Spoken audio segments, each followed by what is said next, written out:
সব কিছু খুঁজতে খুঁজতে তুমি তোমার নিজেকে হারিয়ে ফেলো, আর তারপর খুঁজতে খুঁজতে নিজের ভিতরে এক নতুন জীবন খুঁজে পাও।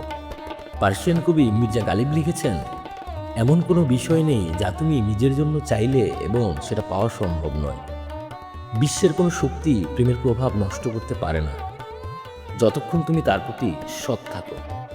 জীবন একটা বিচিত্র খেলা, যেখানে প্রতিটি মুহূর্ত তুমি নিজেকে নতুনভাবে আবিষ্কার করতে পারো। জ্ঞান আর প্রেম একত্রে থাকলে জীবন পূর্ণতা পায়। মানুষের সবচেয়ে বড় সম্পদ হলো তার নিজস্ব চিন্তা। কবি ওমর খৈয়ম লিখেছেন, বছরের পর বছর অপেক্ষা করে লাভ কি, যদি আজকের দিনটাই তোমার জীবনের শ্রেষ্ঠ দিন হতে পারে না। যতটুকু পারো ততটুকু হাসো, কারণ জীবনে হাসি সবচেয়ে সুন্দর সম্পদ। জীবনে এক অবিরাম প্রবাহমান নদী, যা কারো জন্যই অপেক্ষা করে না। ভাগ্য নিয়ে দুশ্চিন্তা করো না, যা আসবে তা আসবেই। হযরত আলীর মহামূল্যবান বাণী। তুমি যত বড় নও, যদি কোনো ব্যক্তি তোমাকে তার চেয়েও বড় বলে, তার সংস্পর্শ হতে দূরে থাকবে। নির্বোধের বন্ধুত্ব থেকে দূরে থাকো, কারণ সে তোমার উপকার করতে চাইলেও তার দ্বারা তোমার ক্ষতি হয়ে যাবে। স্বার্থপরের সাথে বন্ধুত্ব করো না, সে তোমার উপকার করার চেষ্টা করে তোমার ক্ষতি করবে। যে ব্যক্তি অন্যের খারাপ চরিত্র নিয়ে অভিযোগ করল, সে ব্যক্তি নিজের চরিত্রের খারাপ দিকটি প্রকাশ করে দিল।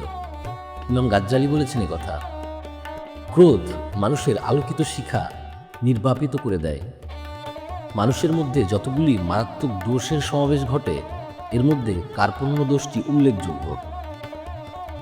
তিনটি বস্তু মানুষকে ধ্বংস করে দেয়: লোভ, হিংসা ও অহংকার। এই কথা বলেছেন ইমাম গাজ্জালি। মানব জীবনের সবচেয়ে বড় কৃতিত্ব হচ্ছে তার মন এবং জবানকে নিয়ন্ত্রণের মধ্যে রাখতে সমর্থ হওয়া। লোকের প্রশংসায় আনন্দিত হতে এবং লোকের নিন্দায় দুঃখিত হতে আপনার অন্তরকে প্রশ্রয় দিবেন না। যে ব্যক্তি ভালো কাজের আদেশ দেয় এবং খারাপ কাজ থেকে নিষেধ করে, তার ধৈর্য, সহানুভূতি, জ্ঞান ও প্রজ্ঞা থাকতে হবে। যে নিজের মর্যাদা বোঝে না, অন্যেও তার মর্যাদা দেয় না। হযরত আলীর এই মূল্যবান বাণী, সৎ কাজ অল্প বলে চিন্তা করো না, বরং অল্পটুকু কবুল হওয়ার চিন্তা করো। যা তুমি নিজে করো না বা করতে পারো না, তা অন্যকে উপদেশ দিও না। কৃপণতা সকল বদভ্যাসের সম্মিলিত রূপ। এটি এমন এক লাগাম যা দ্বারা যে কোনো অন্যায় দিয়ে টিকিয়ে নেওয়া যায়। হৃদয়ের গভীরে শূন্যতা থাকলে পৃথিবীর সমস্ত ধন সম্পদও তা পূরণ করতে পারে না। কবি মির্জা গালিব লিখেছেন, প্রেম ধ্বংস করতে পারে শুধু নিজের অহংকার। যারা আপনাকে ভালোবাসে তাদের সাথে খোলামেলা কথা বলুন, কারণ তারা কখনো আপনাকে দুঃখিত করবে না। যে হৃদয়ে দুঃখ থাকে, সে হৃদয়ে একটি গভীর প্রেমও থাকে। পৃথিবীতে যতটুকু আছে তার সব কিছুই শেষ হয়ে যাবে, কিন্তু ভালোবাসার অনুভূতি চিরকাল থাকবে। হতাশা হলো সেই বিষ যা আত্মবিশ্বাসকে ধ্বংস করে দেয়, তাই কখনো হতাশ হওয়া যাবে না। জীবনের সবচেয়ে বড় শিক্ষা হলো, কখনো নিজেকে অস্বীকার করো না। প্রেম, কবিতা এবং বাস্তবতা, এই তিনটি জিনিস মানুষের হৃদয়ে বিদ্যমান। পার্সিয়ান কবি মির্জা গালিব লিখেছেন, একটি ছোট্ট ভুল আর একটি নতুন শিক্ষা। যখন জীবন চুপ করে থাকে, তখন তার সাথে কথা বলার শক্তি খুঁজে পাও। কখনো চিন্তা করো না তুমি কি হারালে, শুধু ভাবো তুমি কি পেয়েছ। জীবনে কখনো কাউকে অতিরিক্ত গুরুত্ব দিও না, কারণ শেষে তুমি একাই থাকো। কিছু কিছু মানুষ ভালোবাসে কিন্তু জানে না তারা কেন ভালোবাসে। পার্সিয়ান কবি মির্জা গালিব লিখেন, মানুষ তার জীবনটা শুধুমাত্র নিজের জন্য বাঁচে, অন্যের জন্য নয়। মৃত্যু এক রহস্যময়ী চিরন্তন সঙ্গী, সেই সঙ্গী যার সামনে জীবনের সব পরিধি হালকা হয়ে যায়। যে যন্ত্রণা তুমি সহ্য করতে পারো, তা থেকেই তোমার শক্তি আসে। অন্ধকার কখনো আলোকে মুছে দিতে পারে না, কিন্তু আলো অন্ধকারকে সহজেই দূর করতে পারে। যে নিজেকে জানে সেই প্রকৃত জ্ঞানী। নদীর মতো হও, চলমান, জীবন্ত এবং শক্তিশালী। ভালোবাসা হলো জীবনের মূল সৌন্দর্য। জীবনের পথ অজানা, কিন্তু চলতে থাকাই আমাদের কর্তব্য। সব কিছু খুঁজতে খুঁজতে তুমি তোমার নিজেকে হারিয়ে ফেলো, আর তারপর খুঁজতে খুঁজতে নিজের ভিতরে এক নতুন জীবন খুঁজে পাও। পার্সিয়ান কবি মির্জা গালিব লিখেছেন, এমন কোনো বিষয় নেই যা তুমি নিজের জন্য চাইলে এবং সেটা পাওয়া সম্ভব নয়। বিশ্বের কোনো শক্তি প্রেমের প্রভাব নষ্ট করতে পারে না, যতক্ষণ তুমি তার প্রতি সৎ থাকো। জীবন একটা বিচিত্র খেলা, যেখানে প্রতিটি মুহূর্ত তুমি নিজেকে নতুনভাবে আবিষ্কার করতে পারো। হযরত আলীর মহামূল্যবান বাণী, তুমি যত বড় নও, যদি কোনো ব্যক্তি তোমাকে তার চেয়েও বড় বলে, তার সংস্পর্শ হতে দূরে থাকবে। নির্বোধের বন্ধুত্ব থেকে দূরে থাকো, কারণ সে তোমার উপকার করতে চাইলেও তার দ্বারা তোমার ক্ষতি হয়ে যাবে। স্বার্থপরের সাথে বন্ধুত্ব করো না, সে তোমার উপকার করার চেষ্টা করে তোমার ক্ষতি করবে। জ্ঞান আর প্রেম একত্রে থাকলে জীবন পূর্ণতা পায়। মানুষের সবচেয়ে বড় সম্পদ হলো তার নিজস্ব চিন্তা। কবি ওমর খৈয়ম লিখেছেন, বছরের পর বছর অপেক্ষা করে লাভ কি, যদি আজকের দিনটাই তোমার জীবনের শ্রেষ্ঠ দিন হতে পারে না?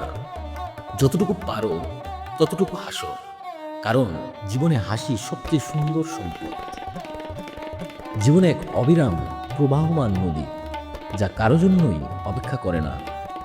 ভাগ্য নিয়ে দুশ্চিন্তা করো না, যা আসবে তা আসবেই। মানুষের সাথে তার বুদ্ধির পরিমাণে কথা বলো। হযরত আলী বলেছেন এই কথা, যে নিজেকে সতর্কতা অবলম্বন করে না, তার দেহরক্ষী তাকে বাঁচাতে পারবে না। সব দুঃখের মূল এই দুনিয়ার প্রতি অত্যাধিক আকর্ষণ।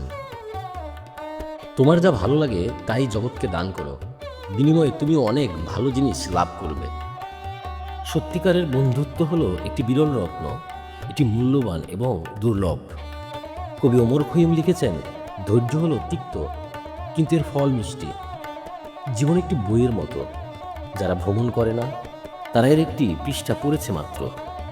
প্রতিটি দিন একটি নতুন সুযোগ, এটি গ্রহণ করুন এবং সর্বোত্তম ব্যবহার করুন। ভালোবাসা হলো একটি প্রদীপ যা অন্ধকারে আলো দেয়। কিছুই চিরস্থায়ী নয়, তাই প্রতিটি দিন প্রতিটি মুহূর্ত উপভোগ করুন। শুধুমাত্র সত্যের জন্য দাঁড়াও, সেই মুহূর্তেই তুমি বিজয়ী হবে। পার্সিয়ান কবি মির্জা গালিব লিখেছে, তুমি অনুভব করবে যা হারিয়েছ তা কখনোই ফিরে আসবে না। জীবন তো এক প্রতিযোগিতা, কিন্তু ফলাফল কখনো আশামতো হয় না। সত্যিকারের প্রেম কোনো শর্তে বাঁধা থাকে না, সেটি নীরবে থাকে কিন্তু গভীর অনুভূতির সাথে। বিশ্বে একমাত্র দুঃখ কষ্ট থেকে আত্মবিশ্বাস আসে। পার্সিয়ান কবি মির্জা গালিব লিখেছেন, চুপ থাকুন, কারণ যিনি জানে না তিনি কখনো কিছু শিখবে না। সুখের মধ্যে দুঃখ থাকে, তবে দুঃখের মধ্যে কিছু সুখ রয়েছে। সাধারণভাবে জীবন অসীম, তবে অনুভূতি সীমিত। মন যদি স্বাধীন না থাকে, তবে পৃথিবী যাই করুক কিছুই মনে হবে না। অন্ধকার কখনো আলোকে মুছে দিতে পারে না, কিন্তু আলো অন্ধকারকে সহজেই দূর করে দিতে পারে। কবি ওমর খৈয়ম লিখেন, যে নিজেকে জানে সেই প্রকৃত জ্ঞানী। নদীর মতো হও, চলমান, জীবন্ত এবং শক্তিশালী। ভালোবাসা হলো জীবনের মূল সৌন্দর্য। জীবনের পথ অজানা, কিন্তু চলতে থাকাই আমাদের কর্তব্য। কবি মির্জা গালিব লিখেছেন, সবকিছু হারানোর পর কেবল একটা উপায় থাকে, সেটা হলো নিজেকে পাওয়ার চেষ্টা। যতটুকু তোমার জন্য মর্যাদা আছে সেটুকুই। আমার দুঃখ ভুলে যাও, কারণ আমি তোমার পরিণতির অভ্যস্ত হতে চাই। প্রেম কখনো পিছনে ফিরে চলে না, কারণ প্রেম তখনই দুর্বল হয়ে পড়ে। আলো আসবেই, তুমি যদি অন্ধকারকে ভয় না পাও। এপিজে আব্দুল কালাম স্যার লিখেছেন, জ্ঞান অর্জন করো, কারণ জ্ঞানই তোমাকে এগিয়ে নিয়ে যাবে। তুমি যদি পরিশ্রম করো, তাহলে স্বপ্ন একদিন সত্যি হবে। যদি তুমি কিছু বদলাতে চাও, তাহলে আগে নিজেকে বদলাও। তুমি যদি সবসময় নিরাপদে থাকো, তাহলে কখনোই কিছু নতুন শিখতে পারবে না। তোমার চিন্তা ও স্বপ্ন তোমার ভবিষ্যৎ নির্ধারণ করে। তুমি যদি তোমার কাজে মন দাও, তাহলে সাফল্য আসবেই। প্রতিটি মানুষ আলাদা, তাদের দক্ষতা আলাদা। ব্যর্থতা তোমাকে শক্তিশালী করে তোলে, যদি তুমি হাল না ছাড়ো। তুমি যদি কিছু সত্যিকারভাবে করতে চাও, তাহলে পুরো বিশ্ব তোমাকে সাহায্য করবে। এটি যে আব্দুল কালামের বাণী।